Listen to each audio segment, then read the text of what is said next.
রাজ্যে প্রতিনিয়ত সৃষ্টি হচ্ছে রক্তের চরম সংকট। তাই শনিবার আমতলীর নেতাজি সংঘ ক্লাবের উদ্যোগে ক্লাব প্রাঙ্গণে শনিবার এক রক্তদান শিবির অনুষ্ঠিত হয়। 50 জনেরও বেশি স্বেচ্ছায় রক্তদান করেন এদিন। পুরুষদের পাশাপাশি মহিলারাও স্বেচ্ছায় রক্তদানে অংশগ্রহণ করেন। এই রক্তদান শিবিরের আনুষ্ঠানিক সূচনা করেন রাজ্য বিধানসভার উপাধ্যক্ষ তথা স্থানীয় বিধায়ক রামপ্রসাদ পাল।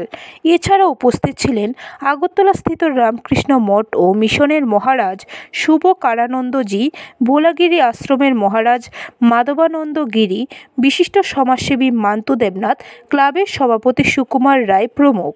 উপাধ্যক্ষ বলেন, রক্তদান মহৎদান, রক্তের কোনো বিকল্প নেই। সকলকে রক্তদানে এগিয়ে আসার আহ্বান জানান উপাধ্যক্ষ। মুমূর্ষু রোগীদের কথা চিন্তা করে তারা এই রক্ত দান করছে এবং আমরা সবাই জানি বর্তমান সময়ে রক্ত একটা বিশেষ সমস্যার সম্মুখীন আমাদের সকলের হতে হচ্ছে। কারণ আমাদের সরকারের যে রক্তের চাহিদার প্রয়োজন সেই মোতাবেক রক্ত আমাদের সরকারের ব্লাড ব্যাংকে থাকে না।